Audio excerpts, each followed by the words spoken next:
कुंभ राशीचे लोक या जगात स्वतःला एकटे का समजतात? आत्म्याचा प्रवास आणि मनाचे रहस्य. नमस्कार.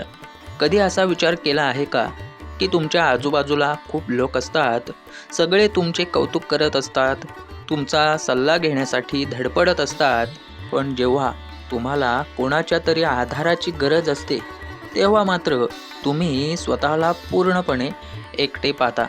कुंभ राशीच्या व्यक्तींच्या आयुष्यातील हा सर्वात मोठा आणि न सुटणारा प्रश्न आहे. आज आपण कोणत्याही वरवरच्या भविष्यवाण्यांवर बोलणार नाही आहोत. आज आपण थेट तुमच्या आत्म्याच्या प्रवासात डोकावणार आहोत. कुंभ राशीचे लोक या जगात स्वतःला एवढे वेगळे आणि एकटे का समजतात, यामागील अत्यंत सखोल ज्योतिषशास्त्रीय, मानसिक आणि वास्तुशास्त्राची कारणे आज आपण उलगडणार आहोत. जर तुमची किंवा तुमच्या जवळच्या व्यक्तीची रास कुंभ असेल तर आजचे हे शब्द थेट तुमच्या हृदयाला भिडतील. कुंभ राशीचा विचार करताना सर्वात आधी आपल्याला या राशीच्या स्वामीकडे म्हणजेच शनिदेवाकडे पाहावे लागते. शनी हा कर्म, एकांत आणि वास्तवाचा ग्रह आहे. त्यातच कुंभ ही वायू तत्वाची रास आहे. वायू म्हणजे विचार, बुद्धी आणि अथांगता या दोन गोष्टींचा संगम कुंभ राशीच्या व्यक्तींना जन्मतःच एक अत्यंत प्रगल्भ आणि वेगळी विचारसरणी देतो. तुमचे मन सामान्य लोकांसारखे छोट्या छोट्या गोष्टींमध्ये किंवा केवळ भौतिक सुखांमध्ये रमत नाही. तुमच्या मनाची झेप खूप मोठी असते. तुम्ही नेहमी भविष्याचा विचार करता, जगाचे भले कसे होईल याचा विचार करता, पण अडचण इथेच सुरू होते. जेव्हा तुमची विचार करण्याची पातळी इतरांपेक्षा खूप वरची असते तेव्हा तुमच्या आजूबाजूचे लोक तुम्हाला समजू शकत नाहीत आणि जिथे समजून घेण्याची प्रक्रिया थांबते तिथेच एकटेपणा जन्माला येतो. आता बघा, शनिदेवाची कठोर शिकवण काय आहे. शनिदेव हे केवळ ग्रह नाहीत तर ते कर्माचे न्यायाधीश आहेत. ते कुंभ राशीच्या व्यक्तींना कधीही सहजासहजी काहीही देत नाहीत. प्रत्येक गोष्टीसाठी तुम्हाला मोठा संघर्ष करावा लागतो. या संघर्षातून शनिदेव तुम्हाला लोखंडातून पोलाद बनवत असतात. म्हणूनच तुमच्या आयुष्यात अनेकदा असे प्रसंग येतात जिथे तुम्हाला तुमचेच सर्वात जवळचे लोक दूर लोटतात किंवा तुमचा विश्वासघात करतात. हे सर्व तुम्हाला भावनिकदृष्ट्या स्वतंत्र आणि खंबीर करण्यासाठी नियतीने रचलेले एक चक्र असते. आता बघा, अथांग जलकुंभ आणि रिकामी पोकळी म्हणजे काय? कुंभ राशीचे चिन्ह हे खांद्यावर पाण्याचा घडा घेतलेला एक पुरुष आहे. तो घडा जगासाठी ज्ञानाचे, आधाराचे आणि प्रेमाचे पाणी ओतत आहे. कुंभ राशीचे लोक जगाला भरभरून प्रेम, ज्ञान आणि मदत देतात, पण स्वतःचा घडा मात्र अनेकदा रिकामाच राहतो. हा रिकामा घडा म्हणजेच तुमच्या मनातील तो अनामिक एकटेपणा. तुम्हाला नेहमी असे वाटते की आपण सर्वांसाठी धावून जातो, पण आपल्यासाठी कोणीच उभे राहत नाही. तुमचे मन सतत एका वेगळ्याच विश्वात विहार करत असते. तुम्हाला लोकांच्या गर्दीत राहण्यापेक्षा निसर्गाच्या सानिध्यात किंवा स्वतःच्या एकांतात राहायला जास्त आवडते. कारण गर्दीतली खोटी नाती आणि वरवरचा दिखावा तुमच्या मनाला अजिबात पटत नाही. तुम्हाला खरेपणा आवडतो. जर कोणी खोटे बोलत असेल किंवा खोटा दिखावा करत असेल तर ते तुम्हाला लगेच समजते, कारण तुमची अंतर्ज्ञान शक्ती अत्यंत प्रबळ असते. पण या स्पष्ट वक्तेपणामुळे अनेकदा लोक तुमच्यावर नाराज होतात, तुम्हाला गर्विष्ठ किंवा भावना शून्य समजतात. पण खरे तर तुमच्या इतके हळवे मन कोणाचेच नसते. फक्त तुम्हाला तुमच्या भावना इतरांसमोर नेहमीच्या पद्धतीने व्यक्त करता येत नाहीत. तुम्ही आतून रडता, पण जगासमोर मात्र हसतमुख राहणेच पसंत करता. कुंभ राशीच्या या अथांग प्रवासात आणि एकटेपणात तुम्ही स्वतःला कुठे पाहताय? तुमचा अनुभव काय आहे हे खाली कमेंट करून नक्की सांगा.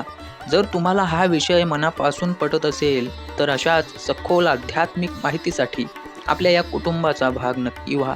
व्हिडिओ लाईक करा आणि कुंभ राशीच्या तुमच्या जवळच्या व्यक्तींसोबत हा व्हिडिओ आवर्जून शेअर करा. आता आपण पाहूया की या सगळ्या मानसिक आणि आध्यात्मिक रचनेचा तुमच्या दैनंदिन आयुष्यावर आणि महत्त्वाच्या घटकांवर कसा परिणाम होतो. नाती आणि प्रेम. प्रेमाच्या बाबतीत कुंभ राशीचे लोक प्रचंड प्रामाणिक असतात, पण तुमचा हाच एकटेपणा तुमच्या नात्यांमध्ये अनेकदा अडथळा बनतो. तुम्ही जोडीदाराकडून खूप भावनिक आधाराची आणि बौद्धिक जवळीकीची अपेक्षा करता, पण जेव्हा तसा प्रतिसाद मिळत नाही तेव्हा तुम्ही स्वतःहून एक पाऊल मागे घेता. तुम्हाला असे वाटायला लागते की आपल्याला कोणीच खऱ्या अर्थाने समजून घेऊ शकत नाही. अनेकदा कुंभ राशीचे लोक अशा व्यक्तींच्या प्रेमात पडतात ज्यांना मदतीची किंवा आधाराची गरज असते तुम्ही त्यांना सावरता, त्यांच्या आयुष्याला आकार देता, पण तुम्ही स्वतः जेव्हा मानसिकदृष्ट्या कोसळता तेव्हा तुम्हाला सावरायला कोणी नसते. करिअर आणि आर्थिक बाजू बघूया. कुंभ राशीचे लोक अत्यंत बुद्धिमान आणि नाविन्यपूर्ण विचार करणारे असतात. नोकरी किंवा व्यवसायात तुम्ही नेहमी इतरांपेक्षा अत्यंत वेगळा आणि कल्पक विचार करता, पण तुमच्या कामाचे श्रेय अनेकदा दुसरेच घेऊन जातात. सुरुवातीच्या काळात तुम्हाला खूप आर्थिक आणि व्यावसायिक संघर्ष करावा लागतो, पण जेव्हा तुम्ही वयाच्या 35 किंवा 40च्या आसपास पोहोचता तेव्हा शनिदेवाच्या कृपेने तुम्हाला अत्यंत स्थिर आणि प्रचंड मोठे यश मिळते. कारण तोपर्यंत तुम्ही एकटेपणातून मिळणारी सकारात्मक ऊर्जा स्वतःच्या विकासासाठी वापरायला शिकलेले असता. आरोग्य आणि मानसिकता म्हणजे सततच्या विचारांमुळे आणि मनावर घेतलेल्या ताणामुळे कुंभ राशीच्या व्यक्तींना अनेकदा मानसिक थकवा, निद्रानाश आणि मज्जासंस्थेचे त्रास जाणवतात. तुम्ही तुमच्या मनातील दुःखाच्या गोष्टी कोणालाही सांगत नाही, त्यामुळे तो साठलेला ताण तुमच्या शरीरावर नकारात्मक परिणाम करू लागतो. तर मग कुंभ राशीच्या आत्म्याचा मुख्य उद्देश नेमका काय आहे? का या विश्वाने तुम्हाला असे घडवले आहे? याचे उत्तर अत्यंत सुंदर आणि प्रेरणादायी आहे. तुमचा जन्म स्वतःच्या स्वार्थासाठी किंवा केवळ एका छोट्या कुटुंबात अडकून पडण्यासाठी झालेलाच नाहीये. तुमचा जन्म एका मोठ्या उद्दिष्टासाठी झालेला आहे. जगाला एक नवीन दिशा दाखवण्यासाठी, समाजातील जुन्या आणि चुकीच्या रूढी मोडण्यासाठी कुंभ राशीच्या व्यक्तींचा जन्म होतो. जोपर्यंत तुम्ही वैयक्तिक नात्यांमध्ये आणि मोहमायेत अडकलेले असता तोपर्यंत तुम्ही दुःखी राहता. पण ज्या क्षणी तुम्ही तुमचा हा एकटेपणा तुमची ताकद बनवता, विश्वाच्या कल्याणासाठी किंवा निस्वार्थ भावनेने काहीतरी करू लागता, तेव्हा तुमच्या आयुष्यातील तो पोकळपणा कायमचा निघून जातो. वास्तुशास्त्र आणि अंकशास्त्र यातूनही आपल्याला काही अत्यंत महत्त्वाची माहिती मिळते, जी तुमच्या आयुष्याला योग्य दिशा देऊ शकते. कुंभ राशीसाठी पश्चिम दिशा अत्यंत महत्त्वाची मानली गेली आहे, कारण पश्चिम दिशा ही शनीची स्वतःची दिशा आहे.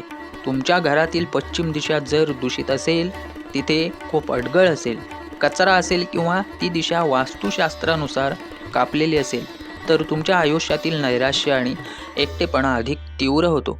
त्यामुळे घरातील पश्चिम दिशा ही नेहमी स्वच्छ आणि संतुलित ठेवा. अंकशास्त्रानुसार तुमच्या राशीसाठी 8 हा अंक अत्यंत प्रभावी असतो, जो पुन्हा शनीचे प्रतिनिधित्व करतो.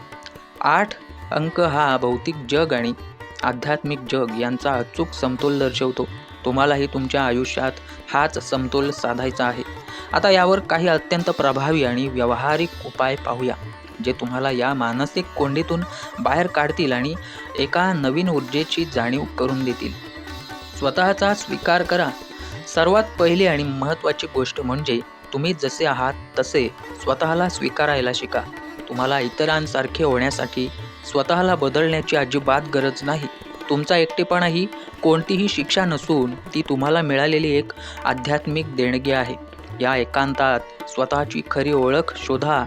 वास्तू उपाय जसे आपण आधी पाहिले, घरातील पश्चिम दिशेला योग्य महत्त्व द्या. दररोज संध्याकाळच्या वेळी घराच्या पश्चिम दिशेला मोहरीच्या तेलाचा एक दिवा आवर्जून लावा.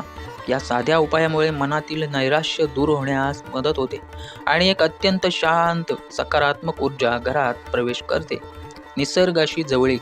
वायुतत्वाची रास असल्याने तुम्हाला मोकळ्या हवेची आणि मुक्त वातावरणाची खूप गरज असते. जेव्हाही तुम्हाला खूप ताण जाणवेल किंवा एकटेपणा आतून खायला उठेल, तेव्हा मोकळ्या मैदानात, डोंगरावर किंवा नदीकिनारी जाऊन शांत वेळ घालवा. निसर्गातील वैश्विक ऊर्जा तुमच्या मनाला लगेच स्थिर करेल. मंत्र साधना. कुंभ राशीच्या लोकांनी शनीचा वैदिक किंवा बीज मंत्र जपणे अत्यंत लाभदायक ठरते. तसेच महादेवांची आराधना करणे तुमच्यासाठी खूप फलदायी असते. महामृत्युंजय मंत्राचा योग्य पद्धतीने जप केल्यास मन अत्यंत शांत राहते, अनावश्यक विचार थांबतात आणि एकटेपणाची भीती नष्ट होते. हा मंत्र तुम्ही शनिवारी संध्याकाळी किंवा सोमवारी सकाळी रुद्राक्षाच्या माळेवर जपू शकता. मंत्राचा उच्चार नेहमी स्पष्ट आणि योग्य असावा याकडे लक्ष द्यावे, जेणेकरून त्याचे पूर्ण फळ तुम्हाला मिळेल. कुंभ राशीचे लोक हे या जगातील सर्वात सुंदर, प्रगल्भ आणि पवित्र आत्म्यांपैकी एक आहेत. तुमच्या विचारांमध्ये या जगाला बदलण्याची ताकद आहे. तुमचा एकटेपणा हा तुमचा कमकुवतपणा नक्कीच नाही, तर ती तुमची सर्वात मोठी शक्ती आहे. ज्या दिवशी तुम्ही या एकांताचा खरा अर्थ समजून घ्याल, त्या दिवशी हे संपूर्ण जग तुम्हाला आपलेसे वाटू लागेल. तुमच्या मनातील तो रिकामा घडा पुन्हा एकदा नवचैतन्याने आणि प्रेमाने भरून वाहायला लागेल. स्वतःवर विश्वास ठेवा आणि तुमचा हा आत्म्याचा प्रवास असाच धैर्याने चालू ठेवा. विश्वाची सकारात्मक ऊर्जा तुमच्या पाठीशी नेहमीच उभी आहे. धन्यवाद.